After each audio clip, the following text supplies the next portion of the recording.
Amelia, 26, stares out the window of her small studio apartment in Boston. It's raining, and the city lights blur in the wet glass. Her apartment is neat, but it feels empty. One small bed, a desk holding her computer and drawing tablet, and a kitchen meant for one. Every day is the same. Wake up at 6 a.m. Coffee, toast, then the subway ride to Momentum Media. Amelia is a junior graphic designer. She sits in a large, open-plan office surrounded by 50 other creatives. Everyone talks fast, walks fast, and constantly brainstorms ideas. Amelia stays quiet. She does her work, adjusting banners, tweaking logos, but her best ideas remain hidden in her personal sketchbook. At 5 p.m., she commutes home. She makes pasta for one, eats alone. Then she draws in her sketchbook for hours. It's the only part of her life that has any color. The rest is gray. She has no real friends except for Chloe from another department. Her parents live in Florida. Every Sunday call, they ask, "Are you meeting anyone, Amelia?" And she always says, the creative director of Momentum Media, Mr. Julian Vance, is an enigma. At 42, he always wears dark navy suits and his hair is graying at the temples. He speaks little. When he enters a meeting room, all laughter stops. People say he's a genius. They also whisper that his wife died of cancer 3 years ago, and since then, he has buried himself in his work. He never smiles. Amelia is terrified of him. She has never spoken to him directly. She only watches him from afar, a tall, serious man who always eats lunch alone. One Wednesday morning, the office is in chaos. Vortex Soda, their biggest client, has rejected the entire new campaign. The senior designers are scrambling. Mr. Vance calls an emergency meeting. This is all derivative, he says softly, but his voice cuts through the room. There's no heart in it. The client needs new concepts by tomorrow evening. Everyone, get to work. A wave of panic hits the office. Everyone is sketching new ideas. Amelia has an idea too. A retro concept that is completely different. But she's just a junior. Who is she to show Mr. Vance anything? 9 p.m. arrives. The office isn't empty. Amelia is the last one there. She gathers her courage and draws her concept in her sketchbook. Then, exhausted, she packs her bag and leaves. But she forgets her sketchbook on the meeting room table.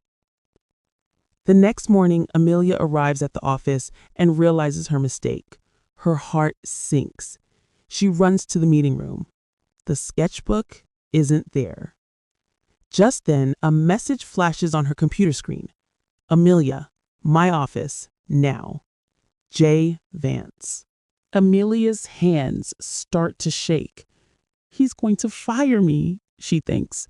I wasted time on a client project in my personal book. She trembles as she walks to his 40th floor corner office. The door is open. Mr. Vance is sitting at his desk. Open in front of him is her sketchbook. Is this yours? He asks, his voice flat. Yes, sir. Mr. Vance, I am so sorry. I just... Sorry for what? He asks. He stands up and holds up the page. This is for Vortex Soda? It was just an idea, sir. He silently studies the sketch. Amelia holds her breath. Everyone else is showing me the same old thing. But this, he looks up at Amelia.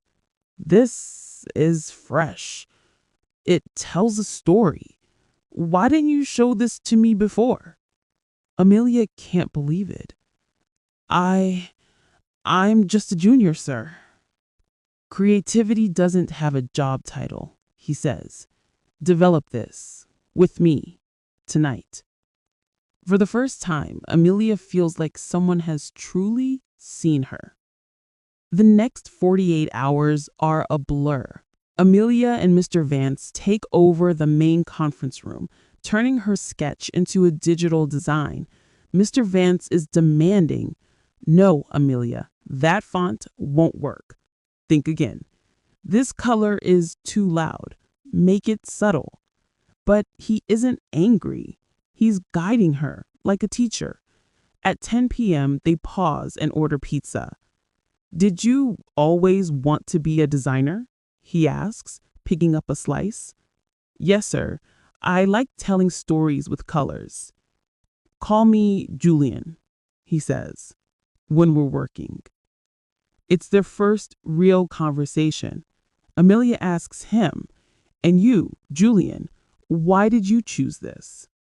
Julian looks out the window. "My wife, she was a painter. She used to say I was structure and she was chaos. Together, we made the best art." He says it so quietly that Amelia's heart aches. That night, she doesn't just see a boss. She sees a man who is deeply broken inside. The campaign is a massive success. The client loves Amelia's design so much they double their contract with Momentum Media. Amelia becomes the office's hero. She is promoted to associate designer. To celebrate the win, Julian takes the entire team out for a fancy dinner. After dinner, everyone leaves. Amelia is outside waiting for a taxi. "I'll drive you home," Julian's voice says from behind her. "No, I'm okay, sir." Julian, it's raining. Don't argue." The car ride is silent, but it's not an awkward silence anymore. It's comfortable. When they pull up to her apartment, Amelia says, "Thank you for everything. You gave me a chance." Julian turns off the engine and faces her. "You earned the chance, Amelia, but I need to thank you." "For what?" "For the first time in 3 years, work hasn't felt like work. I've actually looked forward to coming to the office because of you." Amelia's heart starts to pound. "I know I'm your boss," Julian says, "and I'm 16 years older than you. This is all very complicated. But I would never forgive myself if I didn't ask." He takes a deep breath. "Amelia, would you be willing to get coffee with me this Saturday? Not as boss and employee, just as Julian and Amelia." Tears well up in Amelia's eyes. She smiles. "I'd love to get coffee." That Saturday coffee turns into dinner the next week, then a visit to the museum, then long walks in the Boston Public Garden. They take things very slowly. They don't tell anyone at the office, but people aren't stupid. They notice that Mr. Vance smiles a little in meetings now. They notice that Amelia is more confident. One day, Chloe asks Amelia, "So you and Mr. Vance?" Amelia blushes. "We talk." "Good. He's a deep, quiet ocean, and you're full of color. Maybe you're what he needs to paint away the gray." A year passes. Their relationship grows stronger. Julian introduces Amelia to his parents.